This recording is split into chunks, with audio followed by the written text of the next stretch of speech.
5 days ago, Russia sent numerous drones into NATO territory where they bombed homes and bombed NATO infrastructure.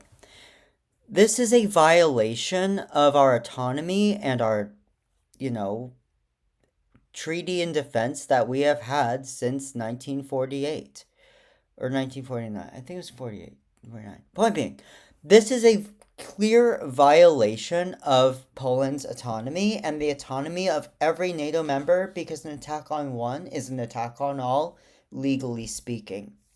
The attacks have been very extreme. These are an extreme attack, and we have never seen Russia directly attack a NATO member using drones before. The question right now is how far can Russia go? How many homes is Russia allowed to destroy in NATO territory before we respond? How much can Russia kill? How many NATO citizens can Russia kill before we respond? This is the question. Let's see. How many? Uh, One house damaged. That should be enough. That should be enough. And we also see Russia Belarus troops.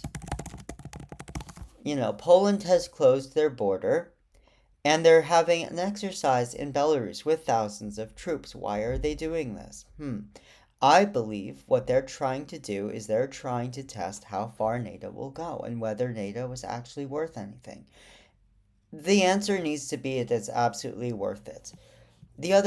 So here is your moderate take from the Telegraph, which is a very, very neutral newspaper. Even the Telegraph is saying that the West needs to impose a no-fly zone over on Ukraine now. This is the neutral position today. This should have been done in 2014. This should have been done in 2008 over Georgia.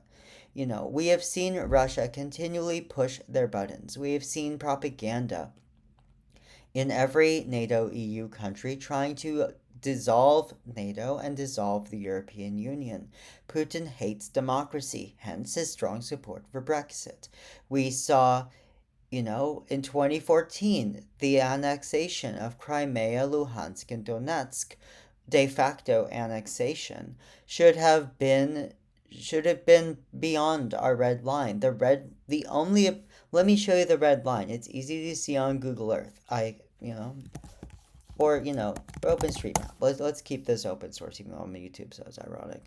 I was looking at Eastern Russia. Let me show you the red line. This line here between this line here that I'm outlining with my mouse, that's the red line. That's the internationally recognized border. Here in the Kursk Strait. That's the red line. It's Ukraine's border with Russia, and this is the moderate position. This is the neutral position.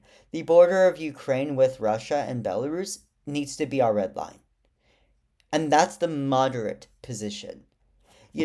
So your center right position is a simple, no territorial. I've laid it out here. The right wing position is Ukrainian NATO membership and no territorial changes.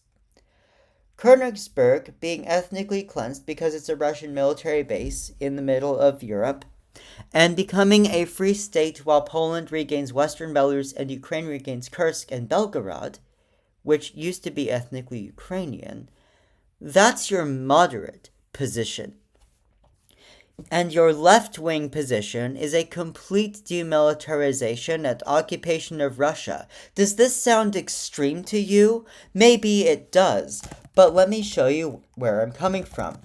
It's coming from a historical map, and if we look at the map of Germany in Explore Maps, I want right before 1950. You see U.S., American occupied Germany, British occupied Germany, Soviet occupied Germany, and French occupied Germany. That is your left wing position. And doing the same to Russia is a complete demilitarization and occupation of Russia in response to the invasion of Ukraine. That, along with territorial changes, because remember, Germany lost Silesia and Pommern and Königsberg. All of that was Germany. Before 1945, it had been German for hundreds and hundreds of years. Silesia became German in the 1750s, but it bounced between its ethnicities for a long time. Um, your moderate position is, territorial exchanges. Your left wing position is similar to what we did to Germany after the Holocaust. So for people who say, oh, should we support not who say we shouldn't support Ukraine and Georgia joining NATO, there is a term for that in political theory, and what we call that is fascism. So this is completely unacceptable.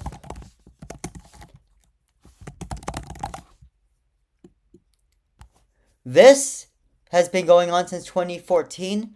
This is completely unacceptable. This is completely unacceptable, and this is also completely unacceptable. None of this can be tolerated and have us remain in a free democratic world. This is incompatible with peace. This is incompatible with security.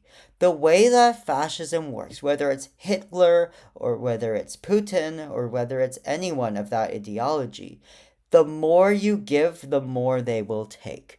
We are seeing an attack on NATO today. The only answer we have, it's clear that it can be done without sending troops into Russia. All we have to do is send Ukraine every possible drone we can to destroy every Russian military base between Königsberg and Yulin. That is the moderate position. That is that is moderate. I mean, that's actually fairly right wing. That's what we should see as a center right take. Your centrist take should be, NATO troops in Ukraine and Ukrainian NATO membership to take back the territory Russia stole. And your left wing position is occupation of Russia. It is amazing that Brexit is not something that the Labour Party is adamantly opposed to. It is incredible to me that the Democratic Party of the United States does not universally support the sending of all military aid we can to Ukraine the same way we did for the United Kingdom in 1941. It is absurd that we tolerate Russian occupation of Abkhazia and South Ossetia. It is absurd that we ever allowed Russian occupation of Transnistria starting in 1992. How has this ever been appropriate? How has this ever been acceptable? What we're seeing now with, Russian attacks on Poland is the inevitable outcome of all of these years of weakness by NATO that has allowed Russia to do this. Russia is going to continue until they are stopped, and we have seen it now with the drone incursion into Poland. This is the inevitable outcome of restrictions on Ukraine. This is the inevitable outcome of not forcing Russia out of Georgia and Moldova and Ukraine. This was always going to happen as long as we allowed Russia to occupy territory in these three countries.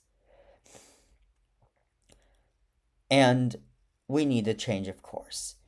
And we don't even necessarily need troops on the ground. Drone technology is enough.